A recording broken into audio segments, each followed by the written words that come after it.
तो इस वीडियो में हम जानेंगे सुभाष चंद्र बोस जयंती के बारे में, इनके इतिहास के बारे में समझेंगे, इनका जो है देश को स्वतंत्रता में क्या भूमिका रही थी। बहुत इम्पोर्टेंट है ये क्लास और इन महान हस्ती के बारे में जानने के लिए बहुत इम्पोर्टेंट है। इनके इतिहास और इनके योगदान को हम लोग समझेंगे इस वीडियो में। तो देखिए, सुभाष चंद्र बोस जयंती जिसे पराक्रम दिवस के रूप में भी जाना जाता है। सुभाष जो चंद्र बोस की जयंती है ये किसके रूप में जाना जाता है? तो पराक्रम दिवस के रूप में भी ये जाना जाता है। इनके जयंती को मनाया जाता है, ये ध्यान रखना है, पराक्रम दिवस के रूप में। ये हर साल जो है 23 जनवरी को मनाया जाता है। तो सीधा एग्जाम में पूछता है कि पराक्रम दिवस जो है कब मनाया जाता है? तो 23 जनवरी को जो है पराक्रम दिवस मनाया जाता है। ये इंपॉर्टेंट है, इसलिए आपको क्या करना है, याद रखना है। ठीक है, पराक्रम दिवस मनाया जाता है कब? तो 23 जनवरी को मनाया जाता है, ये भी ध्यान रखना है। भारत के सबसे महान स्वतंत्रता सेनानियों में से एक नेताजी सुभाष चंद्र बोस के सम्मान में मनाई जाती है पराक्रम दिवस 23 जनवरी को। 2025 में यह दिन उनकी 128वीं जयंती जो है होगी, यानी जो है ये जयंती मनाई गई 2025 में। कैवी जयंती मनाई गई? तो जो है 2025 में 128वीं जयंती मनाई गई। ठीक है, ये भी ध्यान रखना है। जो भारत के स्वतंत्रता संग्राम में उनके उल्लेखनीय योगदान और कठिन समय के दौरान उनके नेतृत्व को मान्यता प्रदान करता है। सुभाष चंद्र बोस जयंती 2025 में 23 जनवरी 2025 को मनाई जाएगी, जो नेताजी की 128वीं जयंती होगी। इस दिन को भारत की स्वतंत्रता संग्राम में उनके योगदान और बहादुरी के सम्मान में पराक्रम दिवस के रूप में भी मनाया जाता है। इस दिन को हम सभी जानते हैं। सुभाष चंद्र बोस जयंती का इतिहास की अगर हम बात करें तो यह दिन नेताजी की बहादुरी, दृढ़ संकल्प और देशभक्ति को याद करने के लिए मनाया जाता है। स्वतंत्रता संग्राम के दौरान उनका नेतृत्व और अटूट भावना भारतीयों को प्रेरित करता है। भारत सरकार ने उनके असाधारण साहस का सम्मान करने के लिए 2021 में आधिकारिक तौर पर 23 जनवरी को पराक्रम दिवस यानी वीरता का दिन घोषित किया था। यानी 23 जनवरी को पराक्रम दिवस मनाने की घोषणा कब की गई थी? तो 2021 में की गई थी, जिसे वीरता का दिन कहा जाता है। अब हम समझ लेते हैं सुभाष चंद्र बोस की जयंती का महत्व क्या है। तो देखिए, सुभाष चंद्र बोस जयंती का महत्व है कि भारत के स्वतंत्रता संग्राम में नेताजी के अपार योगदान का सम्मान करने में इनकी जयंती मनाया जाता है। उनका नेतृत्व, साहस और बलिदान देशभक्ति का प्रतीक है और लाखों लोगों को प्रेरित करता है। यह दिन भारतीय राष्ट्रीय सेना, जिसे INA कहते हैं, ठीक है, उनकी विरासत का भी जश्न मनाता है, जिसने ब्रिटिश शासन के खिलाफ लड़ाई में भारतीयों को एकजुट किया। और सुभाष चंद्र बोस की एकता की दृष्टि और विश्वास और बलिदान के उनके आदर्श भविष्य के पीढ़ियों को राष्ट्र की प्रगति और सद्भाव के लिए काम करने के लिए प्रेरित भी करता है। तो INA जो है किसने बनाया था संगठन? तो सुभाष चंद्र बोस ने ही बनाया था, अंग्रेजों से लड़ने के लिए।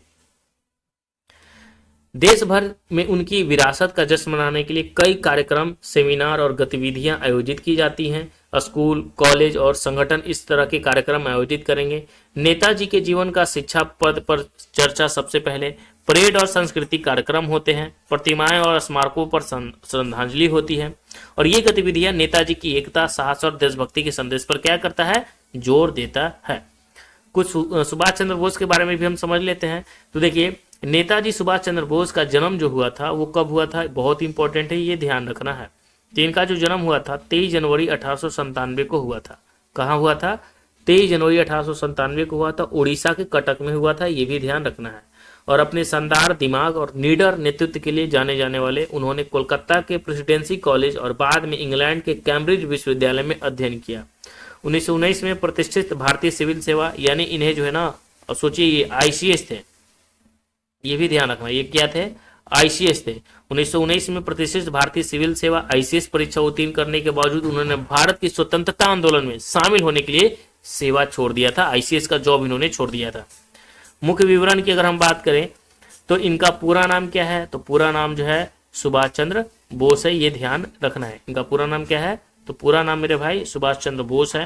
अगर हम बात करें माता पिता का नाम, तो माता का नाम जानकी नाथ बोस, पिता का नाम जानकी नाथ बोस और माता का नाम प्रभावती देवी है। इनकी शिक्षा जो है कहाँ से हुई है? तो प्रेसिडेंसी कॉलेज और कैम्ब्रिज विश्वविद्यालय इंग्लैंड से हुई है। राजनीतिक भूमिकाएं अगर हम बात करें तो भारतीय राष्ट्रीय कांग्रेस के अध्यक्ष, फॉरवर्ड ब्लॉक यानी भारतीय राष्ट्रीय कांग्रेस के अध्यक्ष के रूप में भी ये कार्य रहे हैं। फॉरवर्ड ब्लॉक की स्थापना कौन किए थे? तो सुभाष चंद्र बोस ही किए थे। और INA यही बनाए थे, भारतीय राष्ट्रीय सेना INA के नेता यही थे।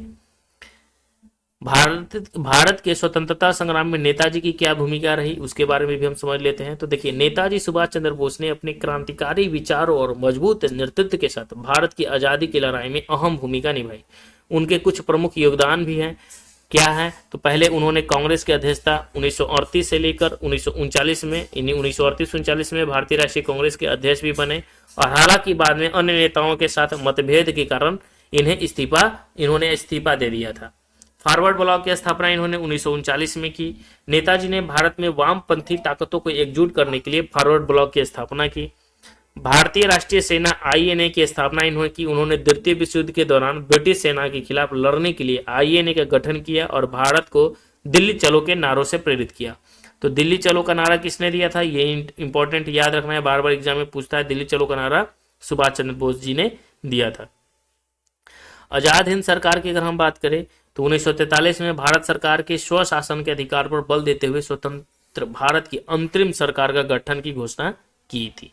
नेक्स्ट हमारा है सुभाष चंद्र बोस आपदा प्रबंधन पुरस्कार। क्या है? तो देखिए, उनके सम्मान में शुरू किया गया एक विशेष पुरस्कार है जिसका नाम है आपदा प्रबंधन पुरस्कार, सुभाष चंद्र बोस आपदा प्रबंधक पुरस्कार।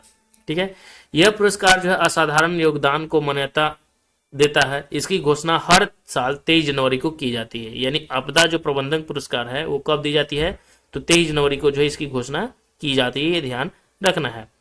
संस्थागत पुरस्कार में ये जो है कितना मिलता है? तो देखिए, 51 लाख रुपए प्रमाण पत्र के साथ मिलता है संस्थागत, और व्यक्तिगत को मिलता है 5 लाख रुपए प्रमाण पत्र के। यानी अगर किसी संस्था की बात करें तो संस्था को 51 लाख दिया जाता है प्रमाण पत्र, और व्यक्ति की अगर बात करें तो व्यक्ति विशेष को 5 लाख रुपए प्रमाण पत्र के साथ दिया जाता है। वर्ष 2024 के लिए पुरस्कार 60 पैराशूट फील्ड हॉस्पिटल और उत्तर प्रदेश में उनके विशिष्ट आपदा प्रबंधन प्रयासों के लिए दिया गया है। तो क्या है? 60 पैराशूट फील्ड हॉस्पिटल को दिया गया है 2024 में। ये इंपॉर्टेंट है, ध्यान रखना है। अब देखिए, सुभाष चंद्र बोस ने कुछ जो है नारे भी दिए थे। तो क्या? तुम मुझे खून दो मैं तुम्हें आजादी दूंगा, बहुत प्रसिद्ध है, याद रखना है। दिल्ली चलो सुभाष चंद्र बोस, केवल खून ही आजादी की कीमत चुका सकता है, मुझे खून दो मैं तुम्हें आजादी दूंगा, ये भी उन्होंने ही कहा था। स्वतंत्रता दी नहीं जाती, स्वतंत्रता ली जाती है, ये किसने कहा था? तो सुभाष चंद्र बोस ने। यानी इनका जो नारा है ना, एग्रेसिव है। ठीक है, नेक्स्ट है कि एक व्यक्ति एक विचार के लिए मर सकता है, लेकिन वह विचार उनके मृत्यु के बाद हजारों लोगों के जीवन में अवतार लेगा। नेक्स्ट है कि इतिहास में कोई भी वास्तविक परिवर्तन कभी भी चर्चाओं से हासिल नहीं किया जा सकता। यानी चर्चा करके भी कोई भी निर्णय को, यानी इतिहास में कोई भी वास्तविक अगर परिवर्तन करना है तो आप चर्चा लेकर नहीं कर सकते। ठीक है, एक्शन लेना पड़ेगा, इनका कहना था। नेक्स्ट हमारा है कुछ प्रश्न हम देख लेते हैं। अब हम लोग ने जाना सुभाष चंद्र बोस के बारे में। देखिए, सुभाष चंद्र बोस जयंती कब मनाई जाती है? तो 23 जनवरी को जो है पराक्रम दिवस के रूप में मनाई जाती है। नेक्स्ट हमारा कि सुभाष चंद्र बोस का प्रसिद्ध नारा क्या था? तो इनका जो नारा था प्रसिद्ध, तुम मुझे खून दो मैं तुम्हें आजादी दूंगा, इनका प्रसिद्ध नारा था। नेक्स्ट क्वेश्चन हमारा कि सुभाष चंद्र बोस का जन्म कब और कहाँ हुआ था? तो सुभाष चंद्र बोस का जन्म जो हुआ था 23 जनवरी 1897 को कटक उड़ीसा में हुआ था। कहाँ में हुआ था? कटक उड़ीसा में हुआ था। सुभाष चंद्र बोस की शैक्षिक पृष्ठभूमि की अगर हम बात करें तो उन्होंने प्रेसिडेंसी कॉलेज ऑफ स्कॉट, हमने बताया था, स्कॉटिश चर्च कॉलेज कोलकाता से स्नातक किया, और उन्होंने सिविल सेवा आईसीएस की परीक्षा भी उत्तीर्ण की और बाद में इन्होंने छोड़ दिया। नेक्स्ट है कि भारतीय स्वतंत्रता संग्राम में सुभाष चंद्र बोस की योगदान क्या था? तो सुभाष चंद्र बोस ने भारतीय स्वतंत्रता संग्राम में महत्वपूर्ण भूमिका निभाई। पहले उन्होंने आजाद हिंद फौज की स्थापना की। उनकी विचारधारा ने स्वतंत्रता संग्राम में एक नई ऊर्जा शिक्षा दी, और उनका जीवन साहस बलिदान और नेतृत्व का प्रतीक है। तो हमने सुभाष चंद्र बोस के बारे में जाना। ठीक है, नेताजी के बारे में हमने क्या जाना, जो बहुत ही इंपॉर्टेंट था। ठीक है, ये क्लास ऐसे छोटे छोटे हम रोजाना लेकर आते हैं। अगर आपको वीडियो पसंद आए तो वीडियो को लाइक और चैनल को सब्सक्राइब कर दीजिए, ताकि हम रोजाना अच्छे कंटेंट के साथ, नॉलेजेबल कंटेंट के साथ आते हैं। फालतू का कोई कंटेंट नहीं रहता। इसलिए हम आपसे उम्मीद करते हैं कि आप जरूर वीडियो को लाइक और चैनल को सब्सक्राइब कीजिएगा। बाकी राम राम। अगर कोई त्रुटि हो या किसी भी चीज़ की सुधार करने की आवश्यकता हो तो जरूर कमेंट बॉक्स में टाइप कीजिएगा, हम उसे जो है प्रयास करेंगे सुधार करने की। बाकी राम राम, जय हिंद, जय श्री कृष्ण।